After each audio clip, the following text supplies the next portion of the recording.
If you're around the same age as me, you would have been one of two types of kid. You were either a Cartoon Network kid or a Nickelodeon kid. And these two factions were constantly at war with each other.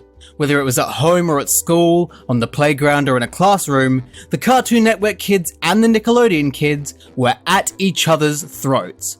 Cartoon Network kids would show off with the likes of Total Drama, Ben 10, Chowder, and all the other classic shows on Boomerang like Tom and Jerry and Scooby-Doo, while the Nickelodeon kids would attempt to retaliate with whatever putrid rubbish they could scrape off the walls of their pathetic broadcasting schedule. I was a Cartoon Network kid, in case you couldn't tell. But even though the Nickelodeon kids were at a clear and overwhelming disadvantage, they had a trump card, one they would always play to even the odds, and that was the SpongeBob card. We hated it when the Nickelodeon kids played this card because we knew that even though our lineup of shows was stronger across the board, no individual show could come close to toppling SpongeBob. We would never admit it, but we would always betray Cartoon Network and sneak over to Nickelodeon like sponge-hungry sluts because no matter how much we denied it, it was the best kids show on TV. Because of this, my relationship with SpongeBob is complicated. Watching SpongeBob or interacting with anything to do with SpongeBob feels so wrong, but it also feels so right. It feels like I'm committing treason, but it also feels worth it? I don't know what to do. Is this okay? Or should I be punished? I don't even know who I am anymore. That's it. I'm moving to Germany and starting a new life. Ich gebe zu, dass SpongeBob eine der besten Kinderserien aller Zeiten ist. Wer das nicht glaubt, ist verrückt. Nach seinem Erfolg begann SpongeBob andere Medienformen zu erforschen, nämlich Videospielen. Es gibt einige davon, aber keine dieser Spiele wurden so oft gelobt wie SpongeBob Schwammkopf Schlacht um Bikini Bottom.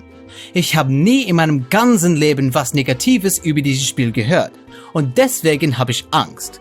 Wenn ein Spiel, das ich nie gespielt habe, so geliebt ist, finde ich das immer einfach scheiße. So ist es mit Super Mario 64 passiert. Aber was würde mit SpongeBob passieren? Wird es ein fantastisches Spiel sein oder wird SpongeBob sich verkacken und eine furchtbare Erfahrung anbieten? Sehen wir mal, ob SpongeBob Schwammkopf Schlacht um Bikini Bottom wirklich so gut ist. Aber ich glaube, ich mache den Rest auf Englisch. Mein Deutsch ist nicht so gut, wie es früher war. So what is SpongeBob SquarePants Battle for Bikini Bottom? That is a great question. Going into it, all I knew was that it was a platformer based on SpongeBob, which is great, because platformers are very much in my wheelhouse, along with popping bubble wrap and crying. As we all know, gameplay is the most important part of any video game, but right off the bat, I feel like I need to talk about the presentation of this game. It has absolutely nailed the vibe of SpongeBob. Even though this is a 3D game and the cartoon is famously 2D, it still looks, sounds, and feels like Bikini Bottom. This is obviously helped by the fact that the game uses familiar locations from the show, as well as the fact that the voice actors, barring a couple, return from their roles. It sounds ridiculous, but it feels like you're playing an episode of SpongeBob. Even the story is classic SpongeBob, with Plankton trying to create an army of robots in an attempt to either take over the world or steal the Krabby Patty formula. Two things that seem to be of equal value in this universe. Which I've always found strange. I'd be happy with being the president or knowing how to make chicken nuggets, either's fine with me. But of course Plankton's plan goes wrong as his army of robots disobeys him. It's vintage SpongeBob. I cannot have asked for a better representation of the series. They've done extremely well here. While it may have hit the ground running with the presentation and story, it doesn't exactly hit the ground running with its gameplay. The game starts out with a tutorial that I think is a bit excessive and long-winded. I mean, sure, every game should have a tutorial, but in this game it's a bit much. The tutorial takes place inside SpongeBob's house, which is full of a whole bunch of signs that tell you how to do everything. Even the things that are self-explanatory. It literally explains everything. But I can't really fault it for that. Even if it is a bit of a slog, it does tell you everything you need to know. How to control SpongeBob, what shiny objects are, what golden spatulas are. It leaves no stone unturned. It's thorough, which I suppose is better than leaving you completely in the dark, especially for a game aimed at kids, because as we all know, kids are fucking stupid.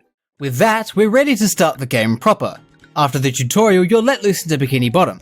Bikini Bottom serves as the hub world of the game. It's divided into 3 sections, but you only have access to the first area as you start the game. You need golden spatulas to unlock the next one. Bikini Bottom is where you access the actual levels. We only have access to Jellyfish Fields to start with, since the other levels also require golden spatulas to unlock, so let's just get straight to it. What the hell is going on here? Either SpongeBob and I are tripping balls, or something is wrong with the sky. You don't need to be a genius to figure out that the sky isn't supposed to look like this. It doesn't in any SpongeBob episode I've seen, so what the hell is wrong with it? I bought this game off eBay. Did the seller send me a dodgy copy? I had a look at the disc just in case, and it's in pretty good condition, so what exactly is the issue? Well, I did a bit of research, and it turns out that this is a known bug.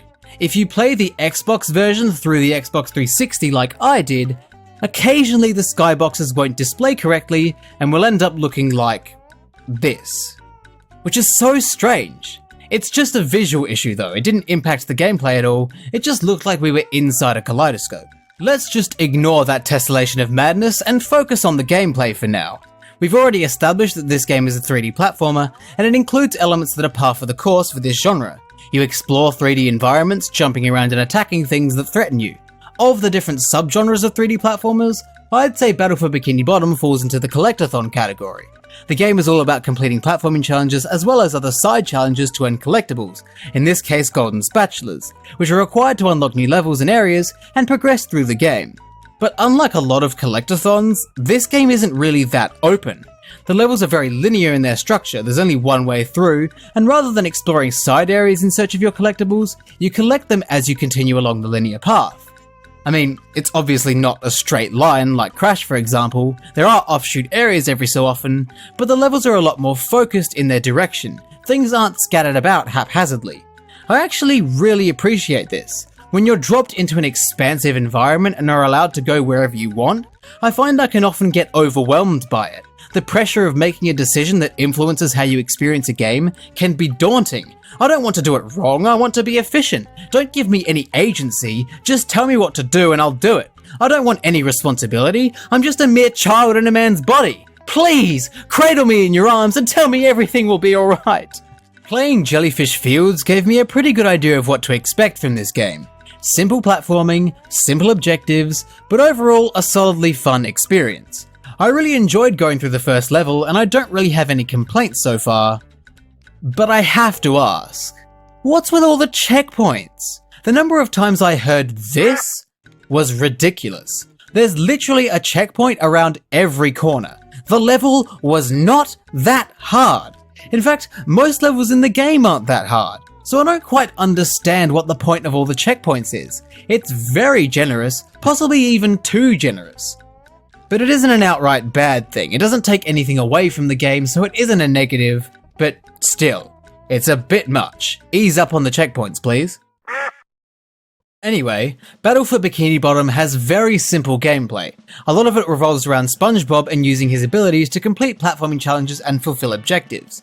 SpongeBob is pretty fun to play as. He's got some pretty standard moves, he can run, he can attack with his jellyfish net, he can jump and double jump, he can stomp, he has a move where he puts on a bubble helmet and shoots up like a rocket. Pretty good stuff. Who doesn't love thrusting their helmet? I know I love it. There really is no greater joy than squirting out that sticky happiness milk. What's important is that SpongeBob controls well. That's key for a game like this. No bullshit tank controls, no awkward movement, nothing like that. It's very comfortable. As you progress through the game, you'll also unlock new moves such as the Bubble Bowl and Cruise Bubble, which add to SpongeBob's arsenal of moves and makes the gameplay more interesting. What can sometimes be an issue with these types of games is repetition. Some of them really just boil down to being the same thing over and over, and they can get pretty monotonous. Some games try to avoid this trap by cramming the game full of variety. Not the good kind though, the bad kind. The kind that makes you think, I really wish I weren't here right now. It's basically a spectrum with being repetitive on one end and being full of random shit on the other end. Luckily, I think Battle for Bikini Bottom hits a sweet spot. The majority of the game sticks to its fundamental gameplay, but it will occasionally throw in a spin or two in either the gameplay or objectives to keep you on your toes. Some golden spatulas only require you to go from A to B, but others might ask you to race down a slide, or have a go on a bungee jump, or solve a puzzle, or complete a scavenger hunt. This is the good kind of variety, where it doesn't stray from what the game is all about too much. You don't need any whack-ass vehicles or gimmicks to keep people playing, just have a bit of creativity in your objectives. What amplifies this is the inclusion of other playable characters. Scattered across each level will be bus stops where you are able to switch from playing as SpongeBob to playing as either Patrick or Sandy, depending on the level. Even though they're totally different characters, they still stick to the fundamentals. They each have a standard attack and a double jump just like SpongeBob, but they also have unique traits and abilities to keep things fresh like a spring breeze. So what does Patrick bring to the game beyond vacuous stupidity? Well, his main ability is to pick up and throw watermelons, ice cubes and stone tikis in order to activate switches, freeze goo and solve puzzles. It's not the most innovative of abilities, and it can be a little finicky at times, especially the watermelons, but it's still something different. It can make for some pretty interesting puzzles and secrets at least. And then you've got Sandy. Sandy is my favourite character to play as in this game. She's strong, agile and versatile. Sandy is able to use her lasso to swing from floating Texases, because that makes sense, and she is also able to use her lasso to glide in the same way that Spyro can. Which also makes sense. You know how in spaghetti westerns, they swing their lassos above their heads to slow their descent while crossing great horizontal distances? Yeah, me too. But despite the holes in logic, Sandy is very fun to play as. What I like most about these extra playable characters is how much they add to the game. SpongeBob on his own is only capable of so much, so by having Patrick and Sandy tag along, levels can have more interesting structures and designs, objectives to spatulas can be more varied, and the whole game ends up being a lot less dull than it would be if it was just SpongeBob the whole time. No offense to SpongeBob of course, but a Texan squirrel in a diving suit swinging around like Spider-Man is a lot more interesting than a sponge. One thing I did notice is that although there are only 9 actual levels in this game, excluding Bikini Bottom and the boss fights, this is actually a pretty long game, and it's mainly down to the level length. The levels in this game are huge. I mean, I get that the ocean covers most of the surface of the planet, but still, they didn't need to replicate it here.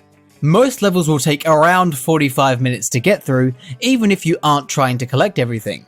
Sometimes they can take up to an hour, which I think is a bit much. The levels can drag on a bit, and it sometimes feel like they're overstaying their welcome, when they really have no reason to. Like, I don't see why Jellyfish Fields needed to go on for as long as it did. Aside from the cave, the entire environment is the same throughout the level, and it's only the first one. And because you're in the same area for such an extended period of time, the game can feel a bit slow. There were a couple of times where I genuinely couldn't believe how long I had spent in a level.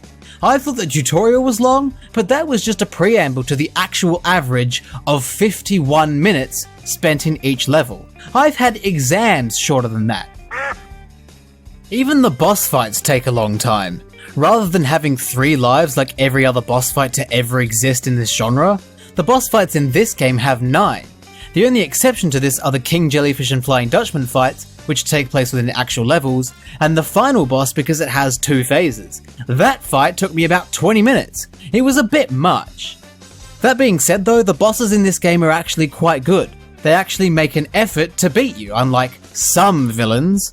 Even if their unnecessarily long presence wore on me, I have to respect what they managed to put together here, because bosses in 3D platformers tend to suck shit. What I think also slowed down the whole experience, aside from the level length and my generally abysmal attention span, is the fact that the game is extremely easy. I would say the only challenge in the game comes from the very end in the form of Flying Dutchman's graveyard, SpongeBob's dream, and the final boss. They're the only parts of the game where I had to lean forward and actually try.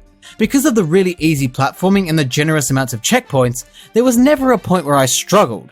It was all pretty smooth sailing, which you'd expect would be difficult at the bottom of the ocean.